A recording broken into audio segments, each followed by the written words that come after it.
Hey, y'all. This is Frank the Bigfoot, and you're listening to the Paranormal Punchers.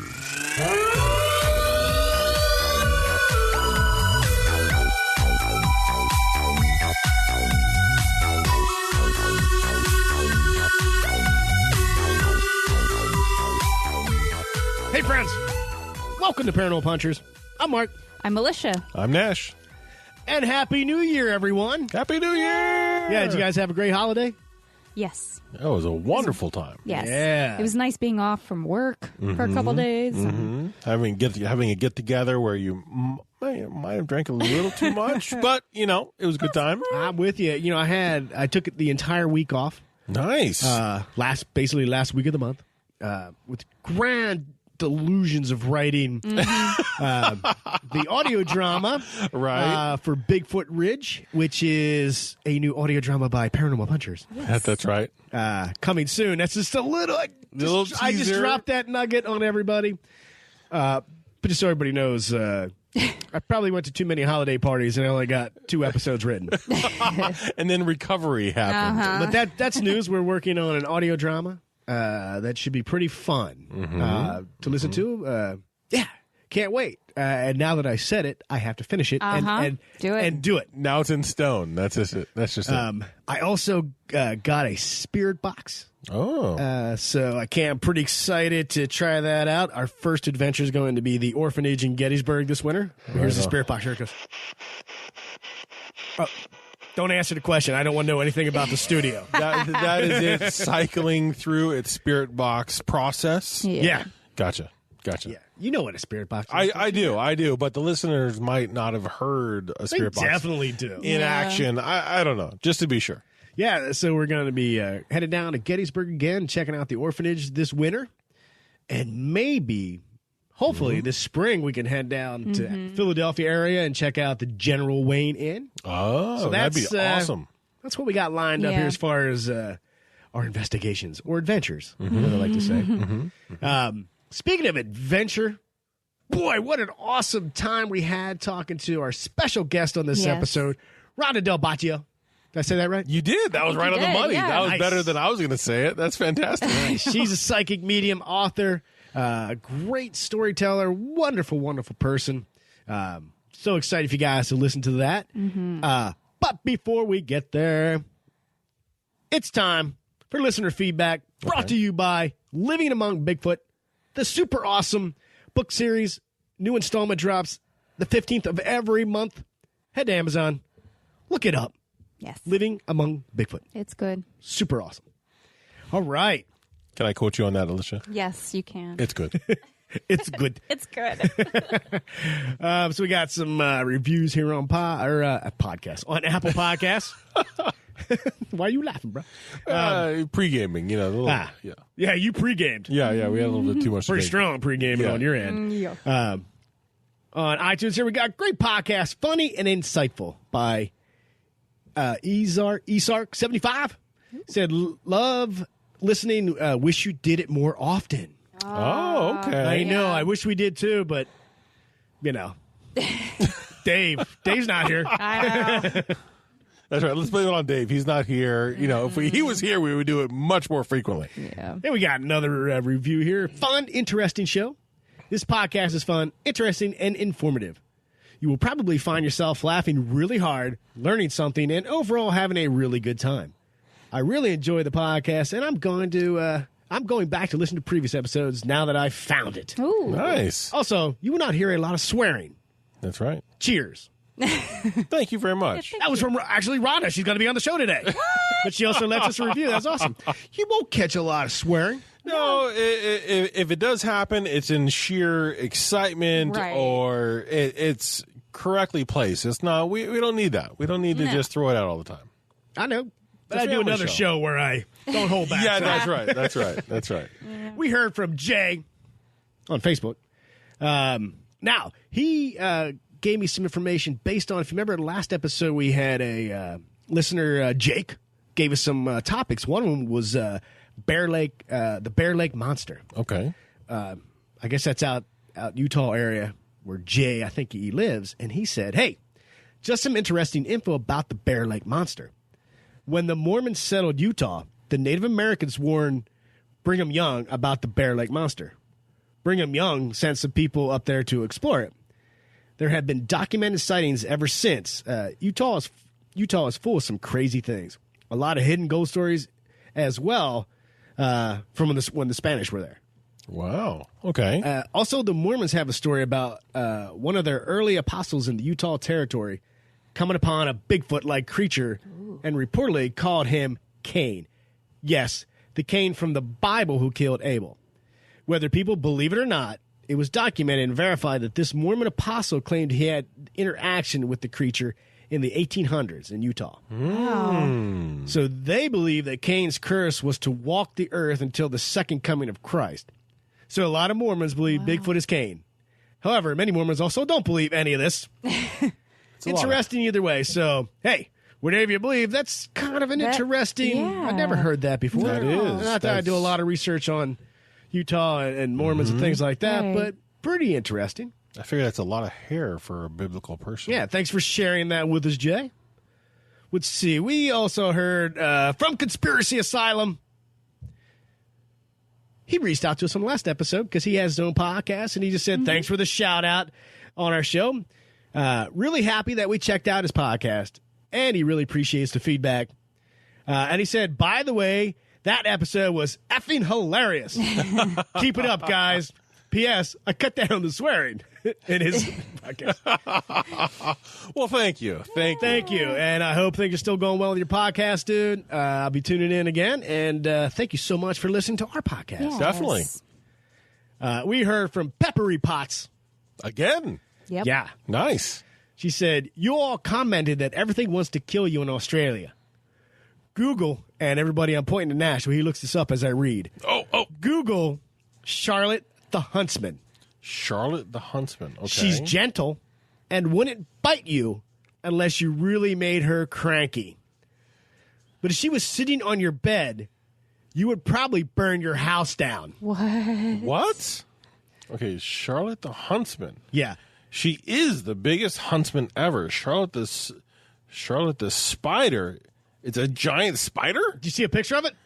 Oh my Just gosh. clicked on images. Oh my god, the thing is huge. Yeah. What? It's as big as your chest. It doesn't look like a face hugger out of my like an God. aliens movie. That is God. insane. Oh my gosh, the body of it would cover your nose and mouth up to. Oh my god, this. Nah. No, that's absolutely nuts. That's. Yeah, no, that's like that's out of a science fiction movie. Yeah. Oh my god, that is absolutely crazy. Nope. No, That's a big thank you. fat no. That is why I would leave that country. Oh my god, that's nuts. That's like you try to step on it and it's gonna be like, no, sorry. Yeah, no, you're gonna step on it and it grabs your shoe and then chucks you like 5 feet away, and you're like, I'm done. Oh my Peppery god. Potts, thank you. And yeah, no, that. Yeah, you're right. If I saw the edge of my bed, I'd just jump out the window. It would take the whole corner of the bed. I'd let the spider have the house. It's yours. God. Oh my god, that totally unnerves me. Oh my gosh. I hate spiders. We also heard from Will. We mentioned him on last episode because he's the one that told us to check out Zombie Road. Ooh. And we were wondering why he only spent 2 hours there, so he let us know why he only spent a limited amount of time there. He said, let's see, Oh, so basically him and his friend heard about this, and they just took a road trip. They just got in their car and went, Wow. which is awesome that you can just be like, F it, just get in the car, let's go. But by the time they got there with traffic and everything, it was like 8, and for some reason it was being closed down at 8:30, and there was cops at that night out the road and everything. So weird that this one particular road like closes at 8:30. Why were there cops around? Yeah. I want to look up more about this to see what's going on Zombie Road. I just came across a picture where it says giant toilet spider attacks my foot for this Charlotte spider. It came out of the toilet? It came out of the toilet. Oh my god. Oh boy. Well, Will, thank you. Yeah, thank you, He Will. says, keep up the good work. You guys are awesome. Oh. Thank you. Wow. can't So look those at things have come out of the toilet, too? Oh my god. nope. I will never go there. Sorry. Never go there. It's off the travel list completely. Jeez. That was listener feedback brought to you by Living Among Bigfoot.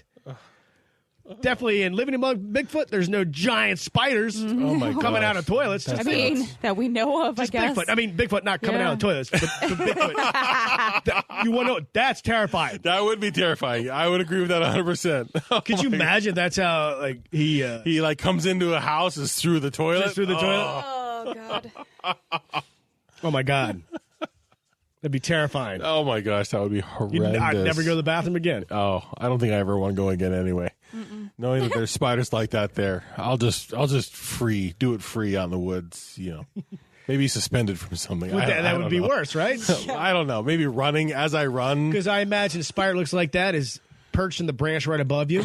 Oh my gosh. As soon as you think you're safe and relaxed, it's as big as your head. Face. It's as big as your head. Oh gosh.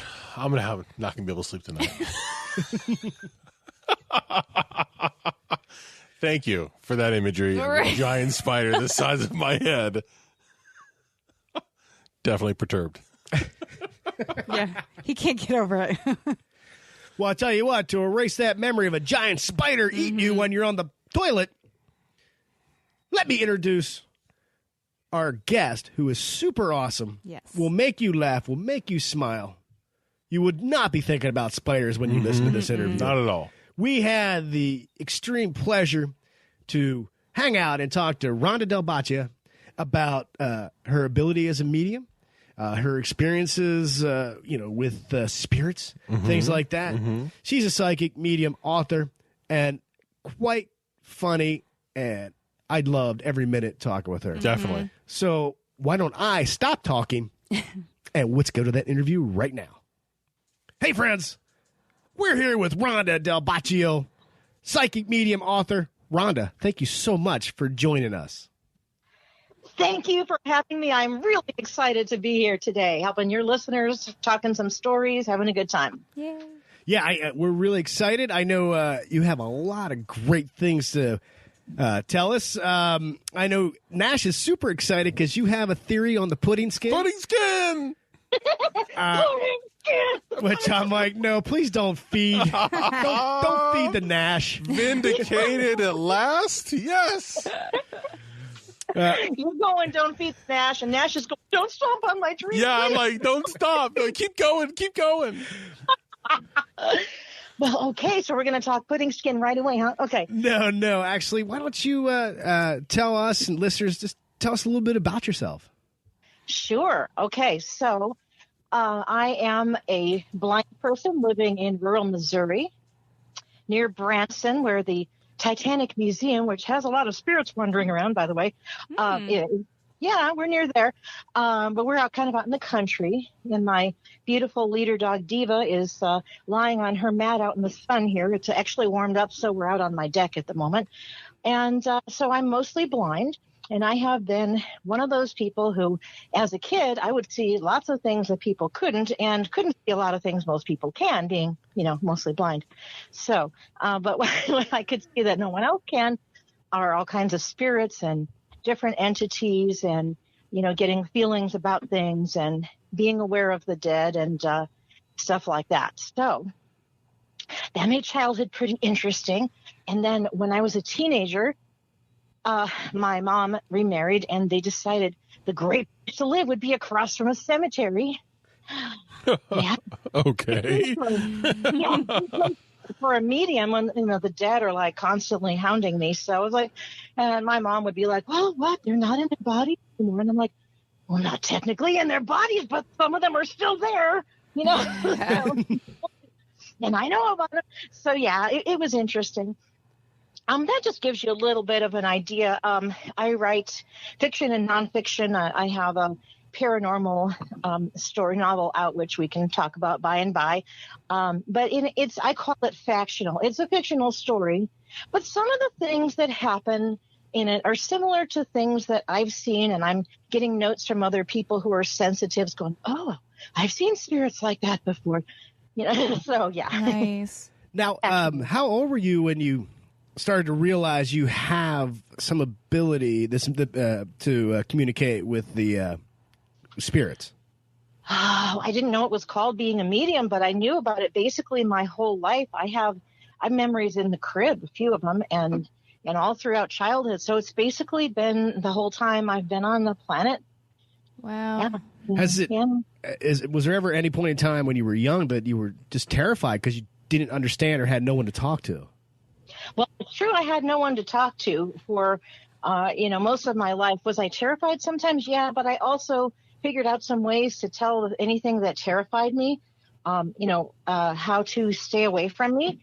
And so I figured out how to kind of, I guess, psychic self-defense, or how to protect myself and protect my space and ward things and shield my home and, get the bad stuff out and let the good stuff in and all of that. I figured out a lot of that stuff really young with nobody around me, I guess, just for my own preservation, if nothing else.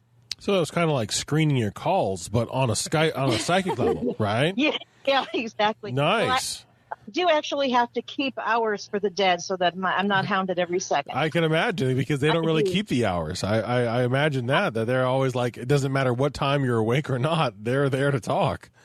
Yeah, so I have like business hours for the spirits. Yeah, I have to. Nice. I mean, how do you let them know, like, not right now? I basically, that's it. Sometimes it's like, nope, later. Here's my next slot, because and it can be anywhere. And sometimes I will help somebody right then. I have had spirits try to jump inside of me, which I'm like, no, don't jump. No, thank you, not right now. Thank you though. Medium get testy, yeah. Yeah. So, I learned how to avoid that. I mean, some mediums work that way, I guess. I mean, that's what I see, like on Midnight Texas, that guy. I'm like, whoa, I would not want to do it that way. Whew, glad mine's different, And do you think being blind, legally blind, has that amped up that ability? I don't know. I know a lot of people want to say, well, my other senses compensate. I know that I have learned to pay attention to other of the physical senses because of being mostly blind. I'm really keyed into what I hear and all of that. But I think it's just, hey, you know what? I came factory pre-installed as a medium. It's kind of, you are one or you aren't one. You don't like go to school for it, for being a medium. And being sensitive, you can amp up how sensitive you are psychically, how intuitive you are. You can amp up what you have. Everybody comes with some kind of basic, lesser or more, I will say factory pre-installed like ability. And, but yeah, medium, you kind of are or you aren't. It's one of those, that's one of the things that there's a definite line there. kind of like training a muscle, I would imagine, kind of like working out, to where it's good point. Where, I mean, I imagine being a medium, like what you're saying, it's a yes or no, it's a black or white kind of an issue. Either you can do it or you can't. But I would imagine that developing your psychic abilities would be something that could be, if you have a sensitivity and you notice it, it's a matter of like, okay, diving into that and bringing the most out of it, kind of a thing. You can try to deny it, which I don't. Yeah. It, like any other ability, and like muscles, if you work them, it does get stronger over time if you work it. And the other thing is that some of the stuff around being a medium, some of the more like psychic sensitive type of stuff can definitely get improved through testing yourself intuitively. Like if somebody wants to improve your skill, you could, when you get up in the morning, just imagine 3 things you imagine might happen today. Write those down. At the end of the day, put a circle around any of them that actually happened. And you'll start to notice maybe you're tuning into not much in the beginning and maybe a little more as you go on, stuff like that. So those kind of skills, anybody can improve. Yeah, and that's an easy thing any of your listeners can do if they want. Now, see, I do something like that on a daily basis where I wake up and I'm thinking, I would like to retire today. And that's usually 1, 2, 3, 4, and 5 on my list. And they never get circled. They're never happening, but I'm really working on, envisioning those things. Yeah, exactly. But sometimes you may feel like, oh, someone's going to call. Like the other day, my friend was going to, she had some stuff in a shed and she's disabled. And I'm like, I need there to be help there for her. There's going to be help there. I don't know who, I don't know how. She came back. She goes, it was the weirdest thing. The lady who runs the place came by while I was there and she put half the stuff in the car for me. And I was like, Yeah. Wow. Okay. yeah. And do that kind of stuff over time and just kind of practice, thinking what might happen. And you'll be able to notice more things that are happening and become more aware of the things that maybe your subliminal part of you knows that the conscious part of you maybe hasn't figured out yet. Make sense? Now, Rhonda, yeah, I would love to jump into some of your experience, some of your stories of the supernatural things you've experienced. So I don't know. Please tell me a story. Yeah, we're dying to hear. Well, I'm called the story lady anyway, so yes, I will tell you a story. Get your hot cocoa now, boys and girls. That's right. Exactly. Well, I have interesting and odd stories. Oh, of course, a truck goes by. That's all right. About that. I guess I should maybe go inside. But anyway, so one of them is that there is a building on a college campus in Colorado where I used to work there. And I never actually said, hey, by the way, I'm a medium, but people kind of knew I was sensitive. I really didn't actually say that out loud on the internet and stuff until about a month ago. It was, but I just didn't really, talk about it that much. But they knew I was really tuned in. And so they said, well, they had this spirit there. I think Mrs. Tucker or something like that was her name. And all of a sudden, the girls, instead of feeling like somebody was there looking out after them, they were getting scared. They didn't want to go in the basement and there were weird noises. And okay, fine, I'll go in. And, they asked me if I'd come in and do a cleansing. Yeah, I did that. Well, I got in there. The spirit got all riled up because she thought I was going to kick her out. So she threw a clock off the wall at me. And I was like, okay, no. Now listen, Mrs. Tucker, if you think you want to be protective, you cannot be scaring people. And you're not scaring me by throwing a clock at me, but, let's not go there because the other people in the room are screaming. And I'm like, stop it. Just stop it. You're like, oh, quit it. Come on. Behave yourself. Come on now. Right. Old woman in this form, So, but what it turned out is that there was a problem on campus and she was trying to warn people. Nobody could understand her. And so some of your paranormal activity in the world is there's someone trying to get a message through, but it's sort of like, if you're underwater and somebody is above the water screaming at you and you can't hear them, they're going to try something. They'll try to make a wave somehow. Mm-hmm. So maybe you'll go, oh, who's here? And maybe you'll get somebody who knows what's going on. So once I said, okay, if you have a message, you need to tell me what it is, and you must stop doing all this stuff.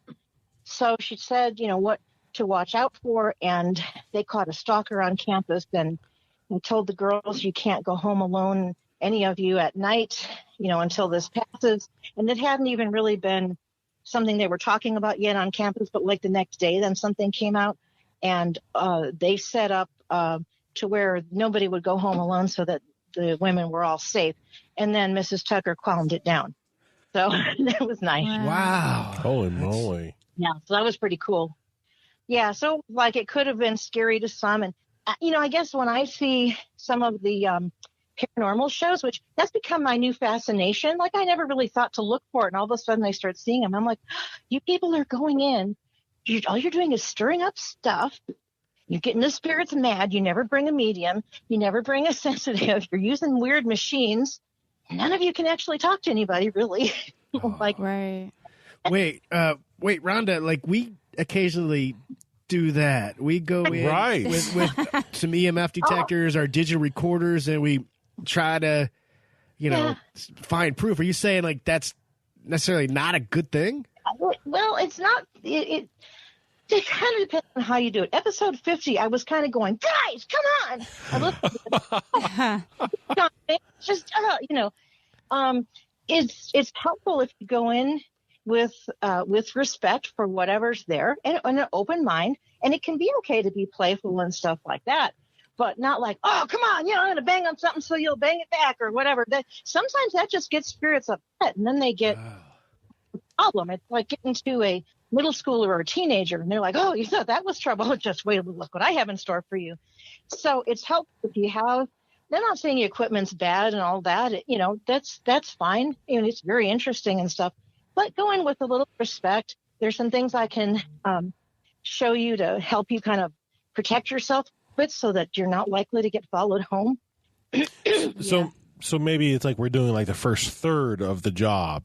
We're reaching out to them, but we don't really have the tools to do the other 2/3 of the job, which is receive information back or say, hey, thank you so much. You stay here. We're going to be leaving now. Yeah, it's sort of like, here, this body, this is mine. You don't get it. Right. You don't get my spirit, my body, nothing. If you want to call it your sacred space or your home space or whatever, that's yours. And if you kind of, get to that, look, you don't get to jump me or touch me or poke at me or scratch me or throw me down a flight of stairs or whatever, kind of protect yourself. Go in with respect. If you're really wanting to communicate, let's say, look, I'm not here to start trouble, just trying to see if anybody will communicate. And it's helpful if you can bring somebody who might be able to help somebody or at least know someone you can call and say, hey, there's this really riled up spirit. I think I'm not sure what's going on. Maybe they need help getting across. And then someone like a medium can, whoosh them through and get them on their way. So it kind of helps to go in with respect to keep your own sacred ground, your own sacred space. And definitely be open to knowing where you can find help if something seems like, ooh, I don't know what this is. This could be evil. This could be someone that's unrestful spirit like that. Because, I just got a new spirit box that I can't wait to try out in Gettysburg. So, yeah.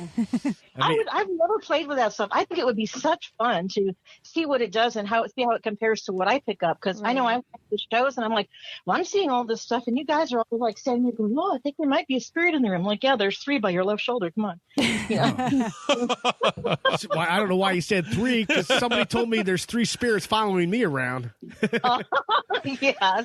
All right. So first and foremost, if we ever do an investigation, have respect. Go in with respect. No silliness like taunting. Because there's some shows where they're very aggressive. That's bad news. You can really get yourself. There's reasons Zach is like, possessed every 2 seconds in that show. He's like, oh, Zach's going to look in. He's going to get himself with something. He's going to have a headache and have a spirit. He's going to get Aaron to go do his dirty work for him. That's what's going to happen. But yeah, definitely go in with respect. If you're a person who likes to say a prayer, cool. You don't have to. If that's your inclination, that's fine. If you want to just put yourself in a golden bubble of protective light, like around you, hey, this is me in my space and nothing else gets in here. You can do that, or whatever imagery works to feel like you have your own little bubble and you're safe in it. You can still communicate. Definitely go in with respect. And it's okay to be playful. But being silly and playful can be okay, but just not that, I demand you to blah, do this and that. Mm-hmm. Is there anything? Oh, I'm sorry. I'm sorry. I was talking over top of you, Rhonda. I'm sorry. Go ahead. Go. I was going to say, all right, so I feel like wherever we've gone on the couple things we've done, we've always been respectful. Definitely. We might, right. Like sometimes we're like, hey, bang on this, beer tank. Can you make this punching bag go? Again, it's kind of like, sorry, we're not asking you to perform like a chimpanzee at a circus for us. I'm sorry. But when we're all done, because I'm fascinated, I'm going to still continue to try to seek out what I don't know or understand. But when we leave, because we have something coming up here this winter, when we leave, is there anything we should say so the spirits know that it is not cool to follow us back to the hotel? Well, one thing is if they did communicate with you in some way, thank them. And if to keep them in their space and you in yours, for one thing, it's like, okay, we're done. We are leaving. You are staying here. And if you want to imagine, a mental door or a wall separating you guys or a pudding skin separating you from right? Yeah. That's fine. Something that will go, there is you. That's your space. You're staying there and we're leaving, because there are things that you do not want following you home. And if it's even if it's an unrestful dead that isn't like mean or evil, but it's just unrestful, you still don't want that following you around going, please, will you please hear me? Please, will somebody please hear me? You don't want that. So basically lay everything out kind of on I always equate it to kind of like a human resources kind of a level where it's like, no, to be very clear and poignant about what you're saying. We are getting ready to leave. Thank you so much. We are going to be going to our space and going home. Thank you so much while you stay here. And you're kind of vocalizing all of those things in a respectful tone. Yeah, I mean, you can say it out. I recommend saying it out loud just because for you it feels more real that way, right? Regardless. And then for the spirit, it's kind of like you're really delineating. This is me. I'm leaving. You're staying. And if you feel like there's something that needs help and you need to get whatever, a spirit, a medium or a sensitive or something in there, you can do that later. But definitely proclaim that. Yeah, they're staying there. Now, Rhonda, I need to hear some more stories. Oh yeah. I know you would said a little bit of a tidbit about a redneck ghost or undead or dead outside of a gas station, and I'm like, that sounds like a movie that I need to watch. Well, I know it sort of sounds like a bad joke, and I know, Mark, I was being a little bit of a tease, like, oh, I have this cool story and that cool story. I'm saving it for the show. So. Yeah, it sounds like a start of a bad joke. So there's this redneck outside of a gas station. Okay. True story. So I'm going with my friend. I, of course, do not drive. And I'm in the car with my bestie, she is not a medium, but she's also sensitive. Now, I often it takes me a second sometimes to distinguish if somebody is walking up and talking to me and is either dead or alive. And it's not because, oh, I'm blind, I'm an idiot. It's because their energy is so real to me. It takes me a second to tune into, oh, that's the energy of the dead. That's a different frequency. Okay. So this guy comes up to the hands outside the car and goes, I really want a beer and I can't drink one. And he sounded like he was just about to start crying. And I'm like, what? The gas station is... Oh, got it. Okay, dead. You cannot drink a beer, Aww. Wow, I feel bad for that. I think it's so bad. I almost wished I could give him one because he was so sad, And I'm like, okay, look, do you realize you're dead? And he's like, I'm what? Oh God, no. Oh no. Yeah, because sometimes they know and sometimes they don't, And this one, I really don't know. He wasn't didn't feel like he died yesterday or that day, but it felt like he just still didn't know what was going on. So then I'm like, okay, look, I'm just going to have to talk to you later. And later I found, somebody that he knew who was passed to kind of take him and go, okay, here, he's yours now. You can tell him what's going on. So, wow. Now, why? Yeah, rode up outside the gas station. That was hilarious. Now, why do you think his spirit was attached to that gas station? I think as he was wandering around desperately wanting a beer, and they sell beer inside the gas station in the little stores. And that was what was holding him to this plane, was the need for a cold brewski?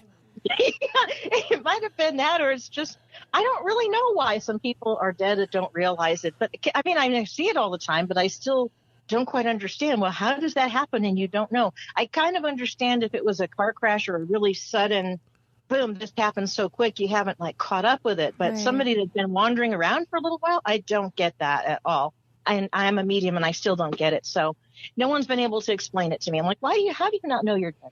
I mean, I can definitely understand. I mean, my wife will often say that I am a stubborn man, and I do enjoy a cold beer from time to time, but the afterlife and hanging out for a beer is a totally different scale than me being a stubborn mule looking for a cold one. So it takes wanting a cold brewski to a whole new level, doesn't it? It really does in every way. That's amazing. Yeah. Now, that's pretty well. Yeah. I would say you had mentioned on Facebook in our group channel, you were talking about the Titanic Museum. Which I guess is down your way? There is a Titanic Museum in Branson, and it's the front half of the ship. So it's the ship that lost its butt in Branson. And, wow. And it has a lot of artifacts from the Titanic. And there are some spirits there that are, had a really, sometimes it's not that they know they're dead. They're just so haunted by what happened. Sometimes people are held back by that kind of stuff. So there are some there. I actually haven't been in there.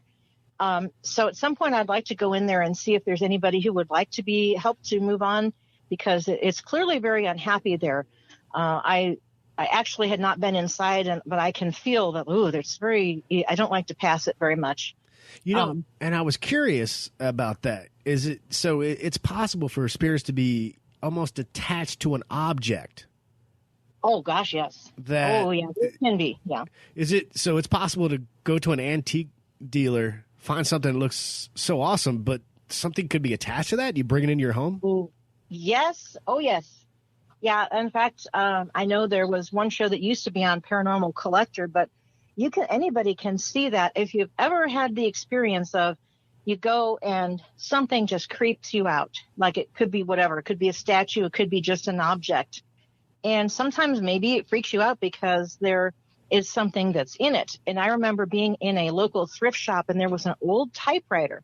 Now, I'm a writer. Normally I'd be like, oh, cool, an old typewriter, And I was like, yeah, well, there's something in here that's not pleasant. So let me move that out of here. So that's another thing is for your listeners and for you guys, if you ever feel like there's an object that you don't feel like it's savory, if you bring a little salt packet like you could get, from your local fast food or whatever. And salt is a great purifier known historically and globally all over the place, for its purification properties as well as being a seasoning for food. And so I actually just like, and I go along and I'll take out my little salt package and salt the whole typewriter. And I'm like, move on and get out of here. And this is purified and this is claimed for goodness. And, we're not going to have that because I didn't want that going into somebody's home and then now creating some kind of now they have a spirit wandering around their home. Now, is there any advice for people that living in a house that they think might be haunted and it's, they're getting a little tired of being woken up by footsteps that are not there or. Yeah. So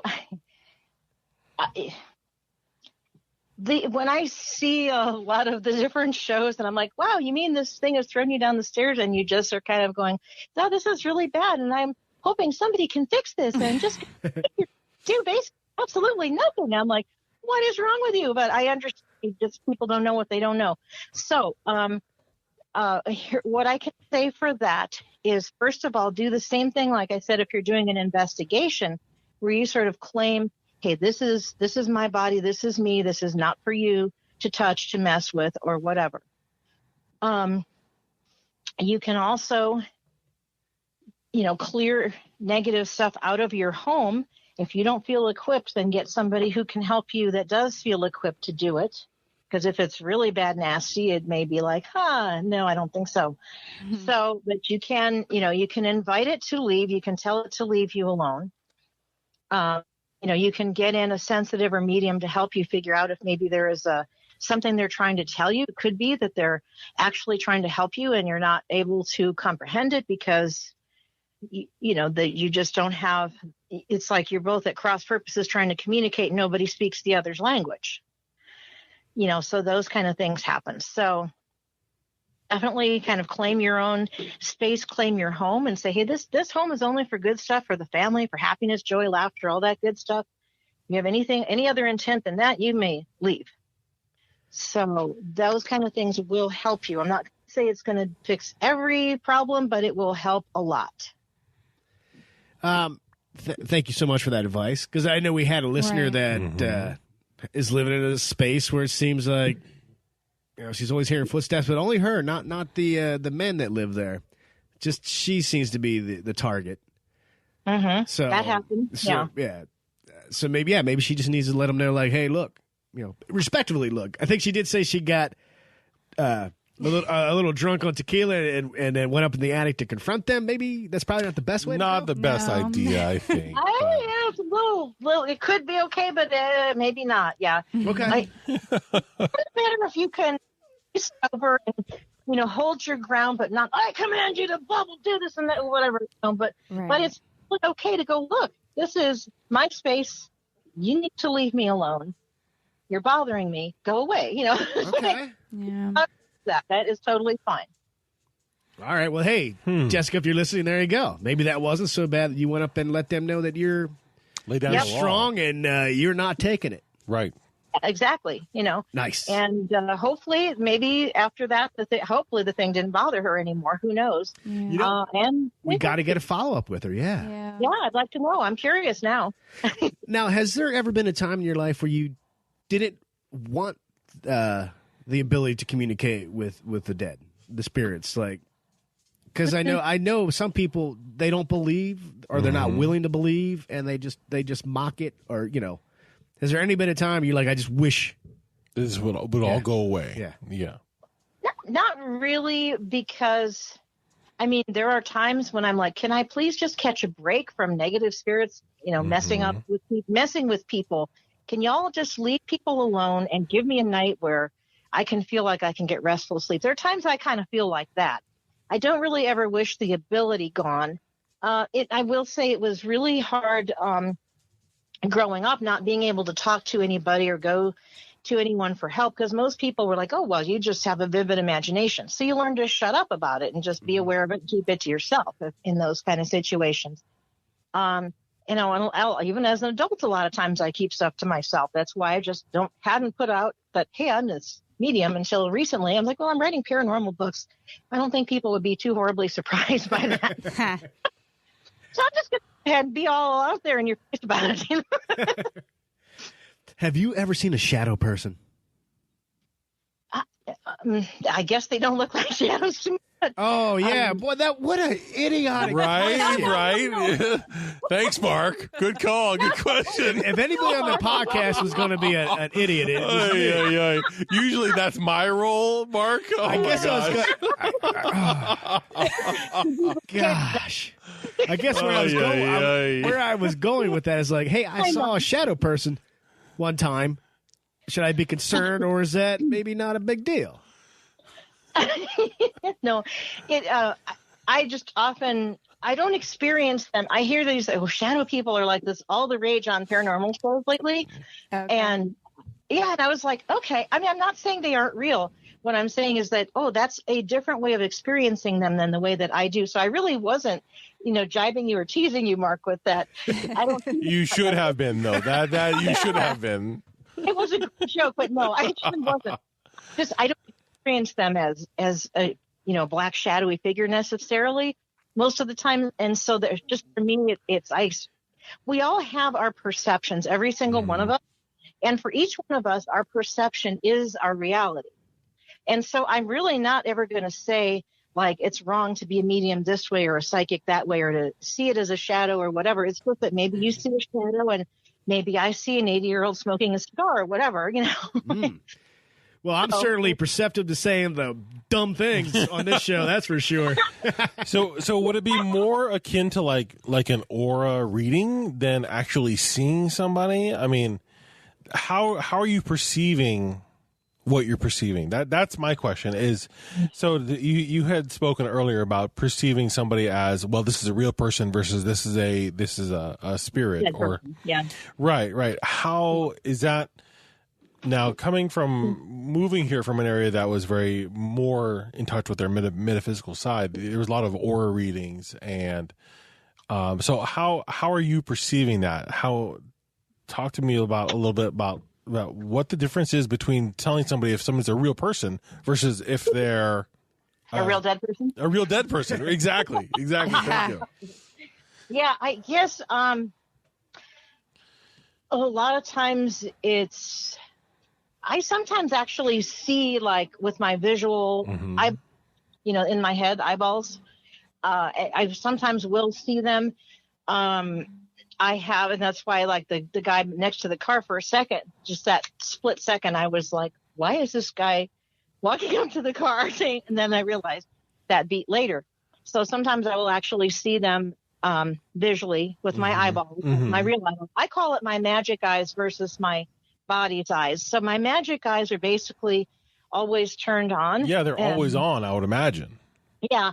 And so that I just have this native awareness of energies and different things. And so when I say the frequency of death or the energy level of the dead, it's like, we have more energy vibrant, living, moving, around energy as living people than the dead do, because they're dead.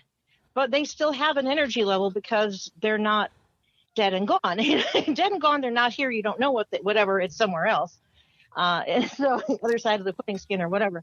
But, It just presents itself differently, though. And it takes, I'm guessing it just takes a minute to recognize that difference. Yeah, sometimes it just takes a beat. Yeah, there are times I walk into a building and I know that, okay, yeah, there's definitely a dead, because it's like I can sense that it's been there for a long time. It's hard to say how I know it. It's just like I know it with my knower, and I'm not trying to be sassy. It's hard to figure out a way to really explain it. It's just like it comes into my awareness as this gestalt of, I was at a mission. Here's another story for you guys. So I was at an old mission out in New Mexico that's near Mountain Air where my friend lives. And she drives up, well, let's go see this mission. And there's been a lot of, stirred up stuff around here. Yeah, there were about 500 dead that had got stuck.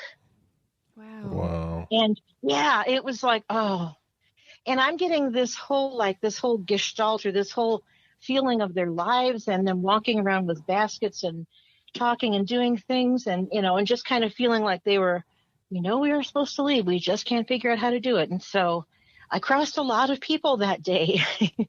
And it reminds me a little bit of the Highlander, if anyone ever used to watch that. I love Highlander. That movie is strong in this group, I got to tell you.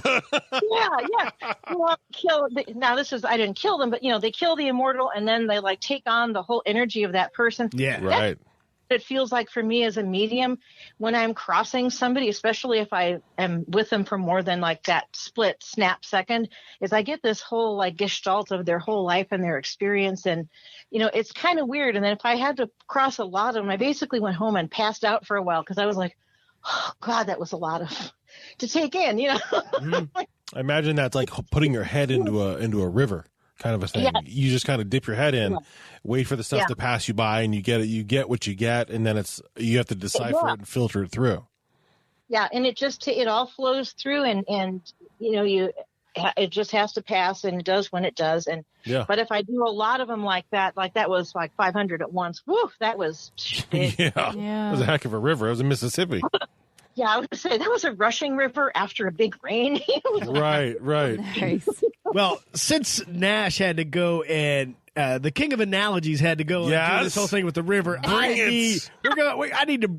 we need to go to the pudding skin. Rhonda, tell us about the pudding skin. Okay, Nash. Right. Are you ready, Nash?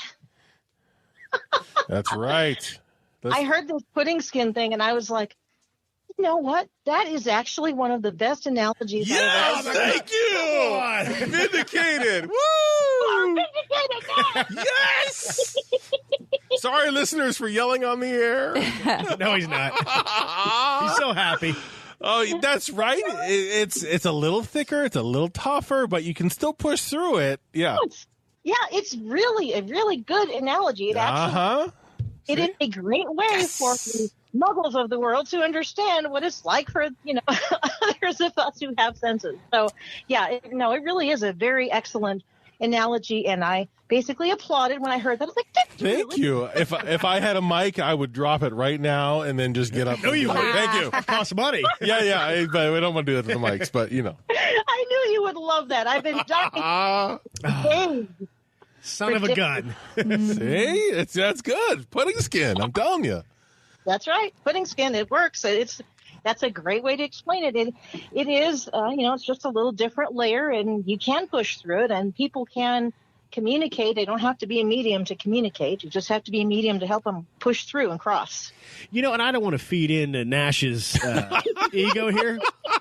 But Nash Landy, is it also that with the spirit world, is it thinner? Say Gettysburg, when we go down some of these locations, is it thinner somewhere? That's why we are able maybe to pick up some EVPs at certain types of locations. I think some locations, I was in Boston, I literally dodged out of the way of a horse and carriage. Wow. People on the street were looking at me like, why did this woman just dodge over to the building and flatten? I'm like, oh, yeah, because it took that second. I forgot that, no, we weren't in horse and carriage days. So I don't it's partly maybe that there are thinner energies there, but it's also partially with these historic sites like Gettysburg and Boston by the Freedom Trail and all those major historical sites, that there's so much energy that people put into studying them and finding out about the people's lives. And then there is some unrest. And some of that, what I experienced, were not so much dead needing to cross as just residual energies. So like nobody was really stuck there, but the imprint of what life was like was really in their heart because of so much that people were studying and diving into the Freedom Trail or Old Gettysburg and these different things. So yeah, there can be a lot of energies left over, and that can cause there to be that more friction, I guess, against the pudding skin and things out a little bit. Rhonda, this has been so much fun hanging out with you. I know Nash is giddy because he's vindicated. Rhonda, thank you so much. I know you got a lot going on with your books and things like that. Why don't you tell listeners where they can learn so much more about you? Well, thank you very much for asking. And first, I would like to offer your listeners a gift, and that is, yes, a free gift. You can go and get something that will help you, because I know some of you do investigations, or you may have, shadow figures, or you feel like you have spirits in the home, or a possessed doll, or all those kinds of things. So I am going to give to your listeners 7 psychic self-defense secrets. Oh, nice. Ooh. Right on. Okay. Keep yourself safe. And if you go to my website, I'll give you the link in a second, and I'll give it to you guys for your show notes, of course. But if you'll go there, you will get that. You'll get the first tip right away, and the others will come out each week. And then also, if I'm doing, I know I will be doing some webinars coming up soon and other things, and that way you'll be notified of all of that. So that's on my website. It's Right on Purpose. That's WRITE on purpose.com/PN KIT, like paranormal KIT, KIT, PN KIT. So that'll get you your secrets and into my world. They All Died Smiling is my paranormal novel, very suspenseful and eerie and creepy, and with a lot of humor in it as well. Really fits the show beautifully. Mm-hmm. And that you can find wherever you love to buy books, whether that is from a bookseller that you can order it in, or from Amazon or iBooks or Barnes & Noble or any of those places. Books A Million, you can get it everywhere you get your books. Awesome. Rhonda, thank you so much. I'll be sure to put that link in the show notes. Yes. Thank you for hanging out with us. Thank you for sharing your stories with us. Thank you. Thank you for being part of our podcast family. Thank you so much. This was great, and I hope maybe to be back in the future sometime. Oh, most definitely. Definitely. Rhonda, thank you. You take care, and we'll talk to you really soon. That was awesome. Thank you again, Rhonda. Yes, thank you. Thank you very much. Why don't we go to break, and we'll be right back. What a beautiful morning. Rise and shine, friends. We're looking for Bigfoot today. Oh, my God. What was that? Is that Bigfoot? No, that's just Nash. He's a real bear in the morning before he gets his coffee. Here, Nash. I made a fresh pot of Moses family coffee. Their original roasted pecan is amazing. Yum. This is amazing. Bigfoot's right behind me, isn't he? Run! Go to mfjerky.com and use promo code SpookyJerky15 to save 15% off your entire order. Moses Family Coffee. The best way to start your paranormal or normal adventure.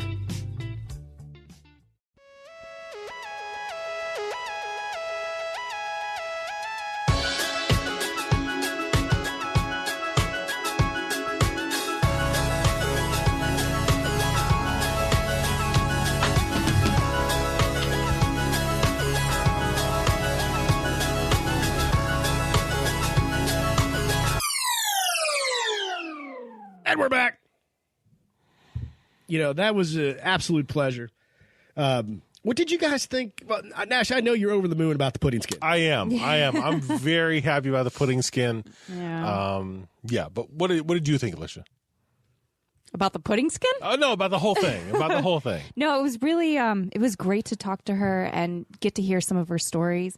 The one about the guy in the gas station that he didn't quite know that he had passed, and he was And he still just looking wanted for a a beer. I know. I was like, oh Gosh, I feel like that would be me. Well, and that was kind of led me to my question of like, how can she, being that she is visually impaired, how can she tell the difference? And it does take a second to register Right. living person, flesh and blood versus not.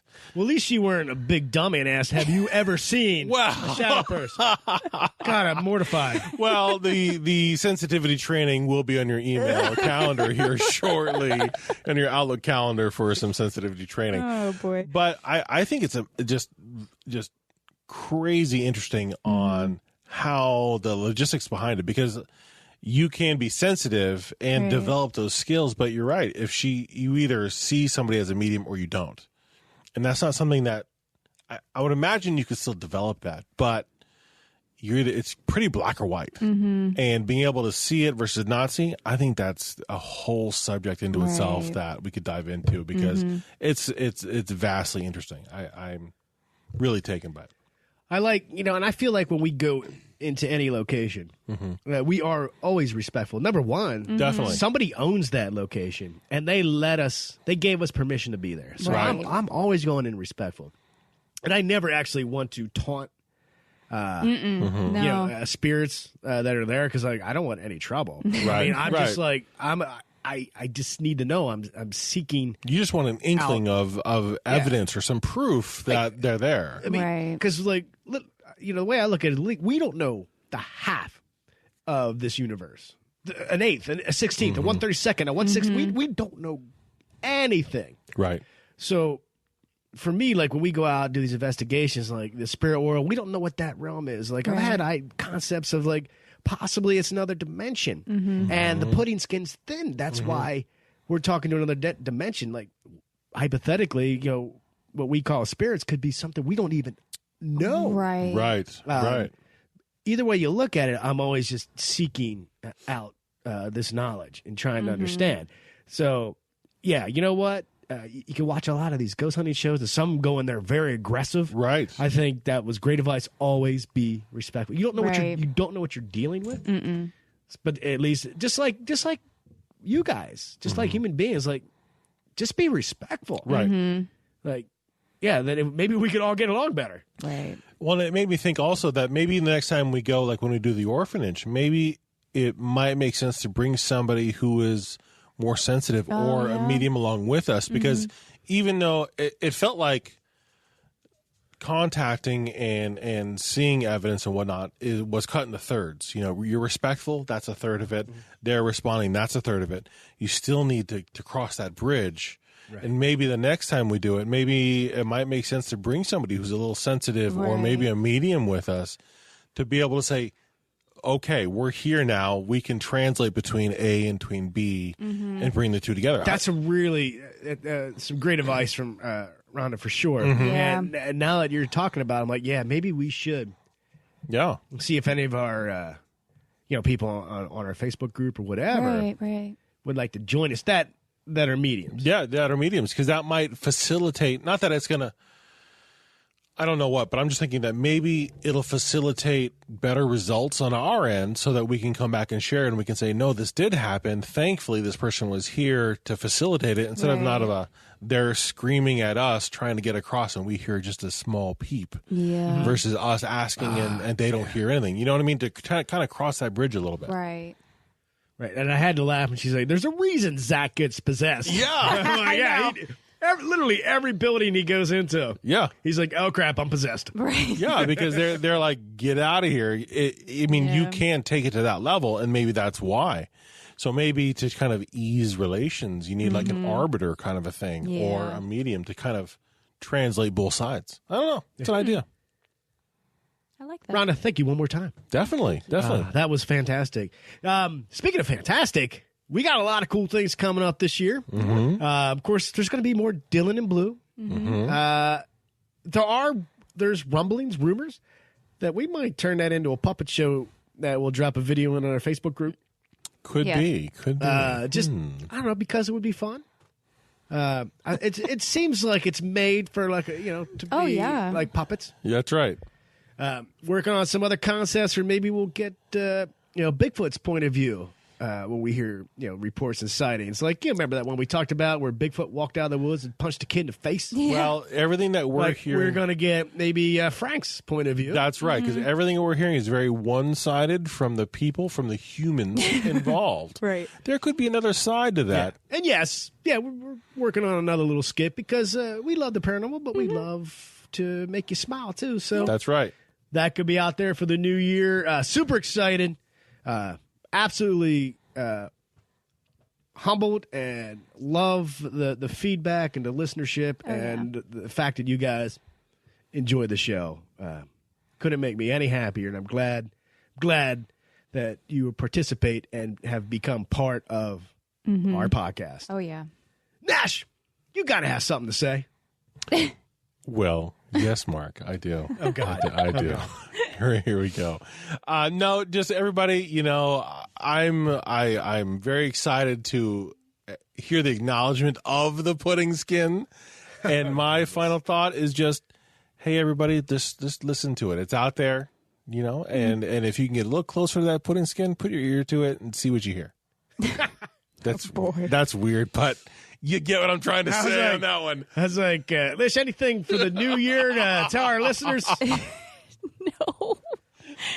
No, we have some really great things coming up, and I hope you still stay tuned in. Yeah, after Nash's. Right? I hope you stay tuned in. Right? Yeah. I have another analogy to compound on that analogy coming soon. Oh, God. As always, I love you guys. It's so much fun to do this.